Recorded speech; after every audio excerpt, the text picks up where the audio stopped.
Hello, hockey fans! Welcome back to the Hockey Flow. My name is Josh, and today is Tuesday, May 10th, 2022. Happy Taco Tuesday, everybody! Hopefully you got to celebrate. I tell you what, not much to celebrate for us Oilers fans.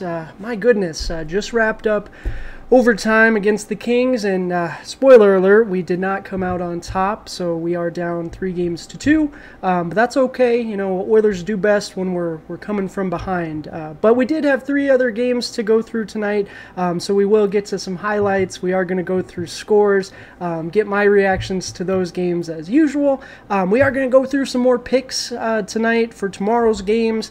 I tell you what, I thought we were going to get past that 500 schneid today, but we did. Spoiler alert, we did go 500 after today's games again. Yesterday we were 3-1 though, so we did have a good one yesterday. Hopefully we can build on that. You know, we still don't have a losing record yet, so we'll celebrate the little wins around here. We are going to conclude our video with another article deep dive. We are diving back into The Athletic again. I know that's 3 straight days, but I tell you what, they keep churning out excellent articles.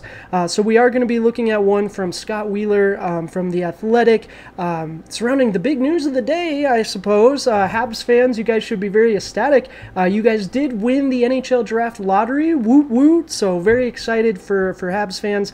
Tough year. So it was not for nothing, if you will. So very excited for you Habs fans, but the article is actually going to be around Shane Wright, the potential #1 overall pick, and we're going to take a look at why he is considered so good and what makes him such a good player. And I tell you what, I'm really excited. I love draft time, always one of my favorite times of the year. But enough of the chit chat. Let's jump right into it, shall we? As usual, you know, if you guys do enjoy these videos, please smash those like and subscribe buttons. Really helps the channel out a lot. I really do appreciate it. Let's jump right into the games tonight. We do have the Bruins Hurricanes followed by Maple Leafs Lightning. I did take the Canes. I didn't think the Canes were going to lay down like they did a couple nights ago. They rebounded nicely. I tell you what, they look dominant. Bruins, you guys did have McAvoy back. Jeremy Swayman, you know, he looked okay in the net, but you know, it just didn't click like it did a couple nights ago. Those last 2 games, I tell you what, you guys were humming around the ice, making things happen. But boy, the Canes, they look good tonight. Just look great. Good for you, Canes fans. 3-2 series lead. I think, spoiler alert, I probably am going to take them to close out the series. You know, who knows? Bruins might show up. Nice talking point in this one. Tony DeAngelo had a goal this evening, so you know, guess good for him. Maybe he's turning over a new leaf really soon. Following this game, though, we did have the Maple Leafs Lightning. Excellent game, I tell you what, man. The back and forth on this one. It was another one of those heavyweight knockouts, right? We've been talking about that for the last week. This one wasn't as one-sided, though. It was a really tight game, 3-3 until the end there.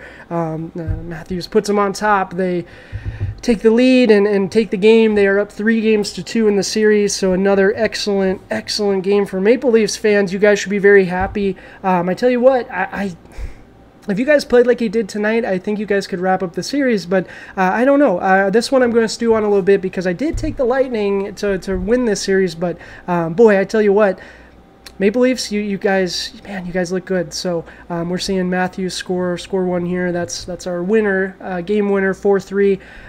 Man, he's been good too.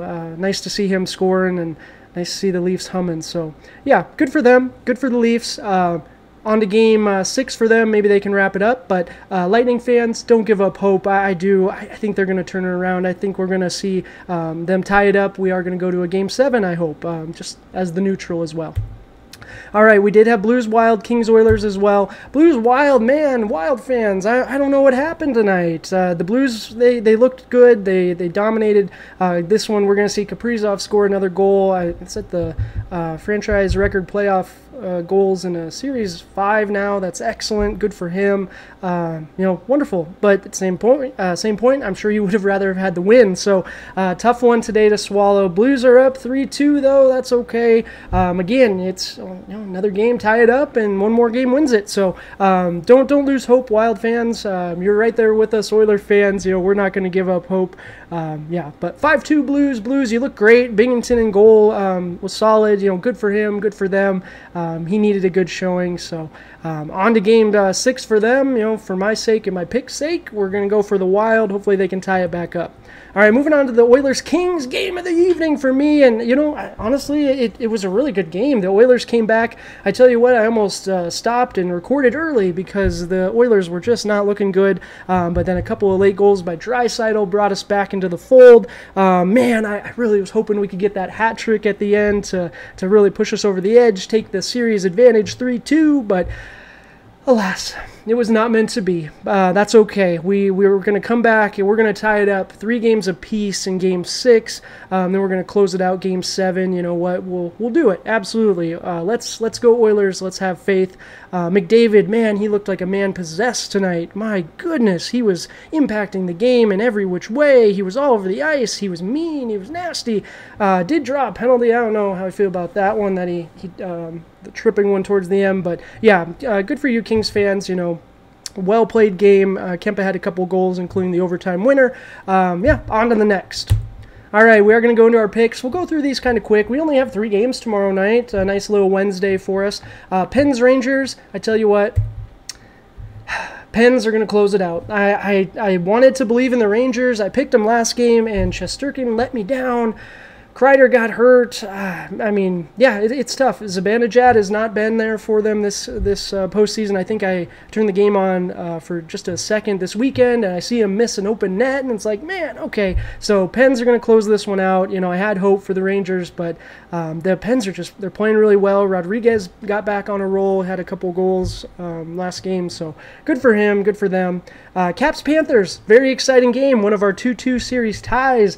I am going to take the Panthers, though. The Caps, to be honest, maybe it's just so I don't jinx the Caps, because I tell you what, I picked the Panthers all season or all series because I thought they were going to sweep, and here we are, 2-2. Caps fans, you guys are in it, man. If you play like you've been playing, Panthers, they've been so peaks and valleys.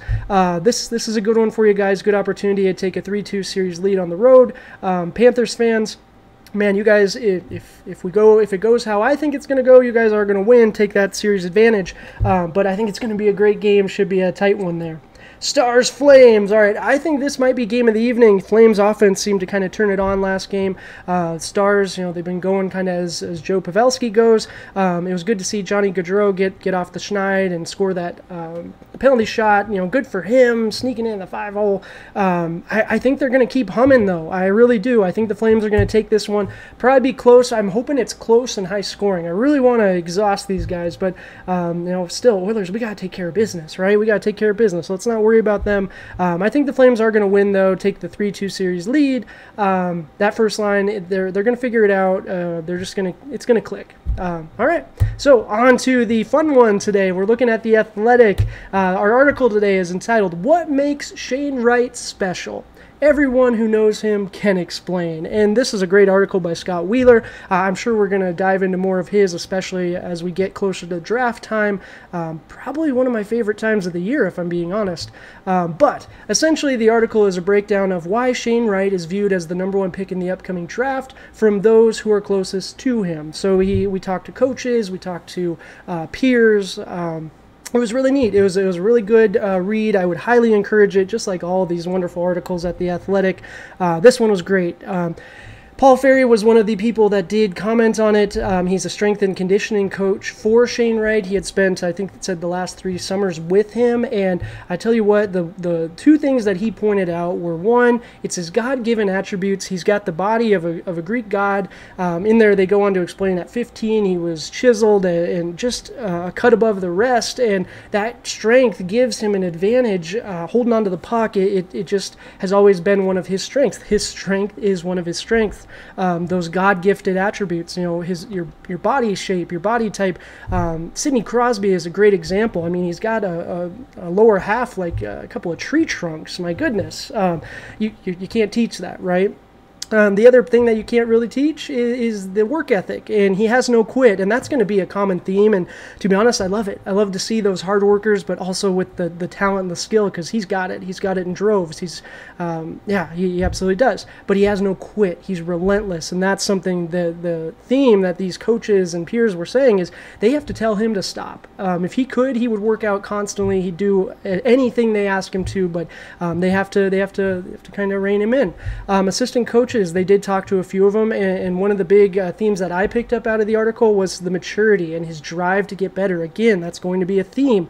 He just doesn't quit. He wants to be the best, and he will do whatever he can to be the best. First one there, last one out. It's really neat. And again, they talked about the maturity, not just physically, but mentally, and the ability to handle this and the pressure. And I tell you what, that's a big deal, especially for you Canadiens fans. You guys are ruthless. I tell you what, when I first got introduced to hockey, that was one of the things that I was just so taken aback by, is how passionate you are. Don't get me wrong, Oilers fans, we're passionate. We're there. Leafs fans, you're a cut above the rest. But Habs fans, man, the amount of criticism and amount of heat that you guys come on every little thing is just, it's impressive. I'm almost jealous. But this young kid can handle that, and that's important. That's very important. Another a coach, his skills coach, Josh Warble, did talk about his competitiveness and his drive. He's never satisfied. They go into different stories and give great examples, and I don't want to spoil all that for you guys. But the stories just paint a beautiful picture of who Shane Wright is as a player. And again, it's that theme of just the drive to be better, to be the best. And it's shown. He was the youngest player at the World Championships for Team Canada by a little over a year, and he belonged. His peers, they absolutely believe that he's the real deal. His strength, his hands, his ability to navigate in tight spaces, his ability to see the ice is a cut above the rest. It's a thing of beauty. This is the theme there from his peers. He is the real deal. And one theme that some of the coaches and other scouts that watch him mentioned is every time they watched him, he got better. One opposing coach mentioned how first game they played, okay, I understand he's supposed to be the best, but okay, he looked good. Second game we played him, all right, man, he is really good. Who is that? Oh, okay, it's them. I get it. Third game he played, he's the best player on the ice. Fourth time they played, dominated. Oh my gosh, I'm blown away. That's the progression that you love to see out of these young skaters and these young athletes. So out of a number one pick, I absolutely love it. I want it. I couldn't ask for more, right? And he's got the talent and the skill to match, which is just incredible. And that's why we're talking about Shane Wright as probably the number one overall pick for the Montreal Canadiens. But Scott Wheeler, shout out to you, good sir. This was a wonderful article. Love the takes you got, love the opinions, and love the research. I mean, just incredibly well done.